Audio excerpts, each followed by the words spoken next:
the old, in with the new. Welcome one and all to Season 2024. We've got quite a few changes to share, from terrain adjustments to new monsters and items. Ready to see what's coming? Let's get into it. Wait, where are we?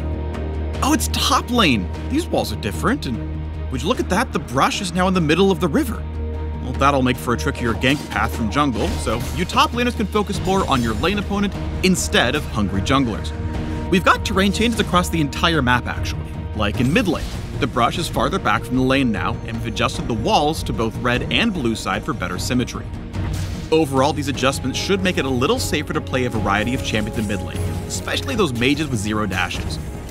Speaking of safety, we've also changed the walls opposite Baron and Dragon Pit for a bit more security while you're moving between lanes through the jungle. Finally, in bot lane, there's a new gank path on red side to make the map more symmetrical. We've also shifted the brush to the middle of the river so both teams can more reasonably fight for vision control. Look alive down there. New jungle paths aren't the only thing to keep your eye on this season. A new Void monster has found its way to the Rift. During the early game, a camp of 3 Void grubs will now spawn inside the Baron Pit. When you attack a grub, smaller Void mites appear to join the fight. Killing one of the Void grubs grants a permanent buff to your entire team that deals damage over time when attacking turrets. For every grub you slay, the buff becomes more powerful. After the first 3 grubs are killed, 3 more will spawn a few minutes later. If your team manages to kill all 6, then you unlock the maximum buff. When you attack a turret, you'll apply the damage over time and spawn some Void mites of your own to help take it down. Keep in mind that these grubs are an incremental camp, not all or nothing, so slaying even 1 can give your team a small boost and keep the enemy from collecting all 6. At 14 minutes, any remaining grubs disappear and the beloved Rift Herald enters the game with a fresh new look. Maybe they're born with it, maybe it's the hideously vile influence of the Void from whence they came. If you slay the Herald, you can summon them as before to march down lane and whack turrets. Or, any member of your team can hop on board to play Summoner's Drift, steering the monster as they charge forward like a battle sled. Ramming Herald into a turret this way deals some extra damage, and you can run into enemy champions to damage and knock them up. On collision with terrain or a turret, the driver pops out nearby, and the ability to steer goes on cooldown. This cooldown resets if you hit a turret, but takes longer if you hit a wall. All aboard the Shelly Demolition Train! Now let's talk about... what was that?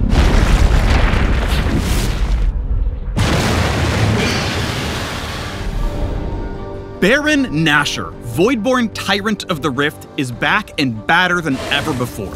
When he enters the game, you'll know it. Baron takes one of 3 forms when he emerges. Each form provides the same classic buff, but alters how he fights and determines the shape of his pit. But wait, there's more. With Baron's entrance, the Void's influence spreads across the map, infusing the Scuttle Crab, Brambleback, and Sentinel with dark power. Voidborn Scuttle Crab becomes tankier and tougher to kill. On death, she sends out a massive burst like a Scryer's Bloom, revealing all enemy champions and wards in a large area. Bet you didn't see that coming. Likewise, the Voidborn red and blue buff require a little more muscle to take down, but in exchange, they grant the buff to every teammate who's alive at the time. So no more fighting over who gets blue buff, alright? Speaking of cool new buffs, let's talk Infernal Rift. All versions of the Elemental Rift have been refreshed to accommodate the new base terrain, with Mountain Rift losing a few walls that didn't quite fit anymore. But we've changed up Infernal Rift completely. We don't have gameplay footage quite ready at this time, so let me paint you a word picture. Instead of a burned out fire escape, Infernal Rift will scatter infernal cinders all across the map. Picking up these cinders gives a small burst of move speed and a stat buff. On death, half your collected cinders explode out for others to snag for themselves. I mean, you weren't using them anymore, right? As in years past, we've made some item adjustments for this new season. Like, a lot of adjustments. For one, mythic items are out. Gone. Poof. In their place, we're adding, removing, and updating a bunch of items across several champion classes. Mages, assassins, tanks, enchanters, fighters, and marksmen will all notice quite a few changes when they gear up this season. For example, the new Storm Surge for those AP assassins and burst mages who really want to shock the enemy. In addition, we've overhauled the support quest items. Supports now have a singular item they pick up at the start of the game with minimal stats. You earn gold with this item by executing minions of any type for a flat amount, or hitting enemy champions with abilities or attacks. At the middle tier, you unlock refilling wards as before. And when you reach the final tier, you can choose between several upgraded items to suit your playstyle. Whether you prefer protecting your carry or more aggressive support tactics, we've got you covered. While you're running around the new map with new monsters and new items, you should keep an eye out for old grudges. We've added a handful of champion quests that will trigger when certain champs are in the same game. Defeating your quest rival on the enemy team will grant a tiny buff. While it won't significantly impact the game, it'll be a nice reward for your Renekton mains to finally stick it to Nasus.